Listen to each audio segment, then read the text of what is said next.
Hello guys, তোমরা কেমন আছো? আশা করি ভালো আছো। আমি অনেক ভালো আছি। আজকে ফুচকা তৈরি করব, ভাবলাম তোমাদের সাথে সেটা শেয়ার করি। আর বাইরে তো প্রচণ্ড বৃষ্টি হচ্ছে, যেতে পারছি না, তো বাড়িতেই ফুচকা তৈরি করে খাবো। আর এখানে আলু মটর ছোলা তো সেদ্ধ করতে বসিয়ে দিয়েছি।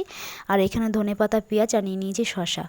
আর এইখানে দেখো আমি 1 কাপ মতো সুজি নিয়ে নিয়েছি, আর আমি 2 চামচ মতো ময়দা দিয়ে দিয়েছি।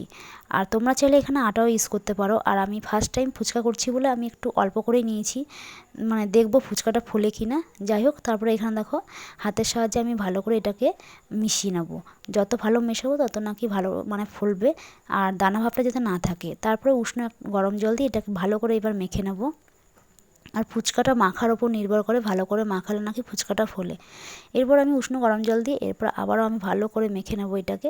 তো মাখা হয়ে যাওয়ার পর তবে একটা সাদা কাপড় দিয়ে আমি ঢেকে রেখে দিয়েছি 1 ঘন্টার জন্য। আর এইখানে দেখো আমি যা মানে সেদ্ধ করতে বুঝিয়ে দিয়েছি আলু মটর ছোলা, তো সেটা ভালোভাবে সেদ্ধ হয়ে গেছে। তো প্রায় মানে ভালোই সেদ্ধ হয়ে গেছে। তারপর নামিয়ে রেখেছি। তারপর ফুচকার জন্য আমরা যে মশলাটা তৈরি করব, তো সেটা এখানে নিয়ে নিয়েছি শুকনো লঙ্কা, জিরে, আর নিয়ে নিয়েছি ধনে। এটা একটু হালকা ভেজে নেবো। আর এখানে দেখো কড়াইতে আমি দিয়ে দিয়েছি। তো হালকা ভাজা হয়ে যাওয়ার পর তারপর এটাকে নামিয়ে আমি ভালো করে এটাকে গুঁড়িয়ে নিয়েছি। আর এখানে শসা পেঁয়াজ ধনেপাতা সব কুচানো হয়ে গেছে। আর এখানে আগের থেকে আমি তেঁতুলটা ভিজিয়ে রেখেছিলাম। যাই হোক, তারপরে দেখো আমি অফ ক্যামেরায় একটু পাতলা করে বেলে নিয়েছি একটা, তারপরে বোতলে ছিপি দিয়ে এটাকে ভালো করে গোল করে রেখেছি। তারপরে একটা একটা করে বেলে এটার মধ্যে রেখে দিয়েছি, মানে ঢাকা দিয়ে সাদা কাপড় দিয়ে। তারপর তেল গরম হয়ে যাওয়ার পর তারপর ফুচকাগুলো দেখো ছেড়ে দিয়েছি। তো যেটা ভাবছিলাম যে ফুলবে না, একটু ভয় পাচ্ছিলাম, কিন্তু না, হালকা ফুলেছে, মানে অতটাও ফুলেনি, মোটামুটি বেশ ভালোই ফুলেছে।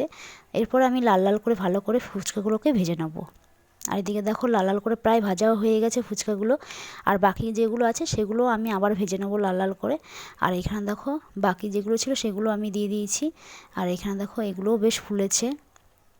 এইভাবে সবকটা আমি ফুচকাগুলোকে ভালো করে আমি ভেজে নিয়েছি। আর এখানে দেখো আমি ছোলা মটর সব নিয়ে নিয়েছি। তারপর দিয়ে দিয়েছি দেখো শসা কুচি, এরপর দিয়ে দেবো আমি পেঁয়াজ কুচি, আর দিয়ে দিয়েছি ধনেপাতা কুচি, আর শেষে দিয়ে দেবো সামান্য একটু লবণ, আর দিয়ে দিয়েছি মানে তেঁতুলের যে আমি জলটা করে রেখেছি, তো সেটা আমি দিয়ে দিয়েছি। তারপরে এরপর আমি ভালো করে এটাকে মেখে নেব।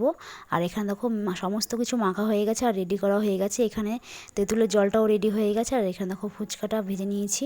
আর মোটামুটি বেশ ভালোই ফুলেছিল ফুচকাগুলো। এবার চলো খেয়ে দেখি কেমন হয়েছে। আমি তো খেয়ে দেখেছি, বেশ ভালো লেগেছে। আর তোমরাও মানে এইভাবে ট্রাই করতে পারো, আমার তো বেশ ভালো লেগেছে খেতে।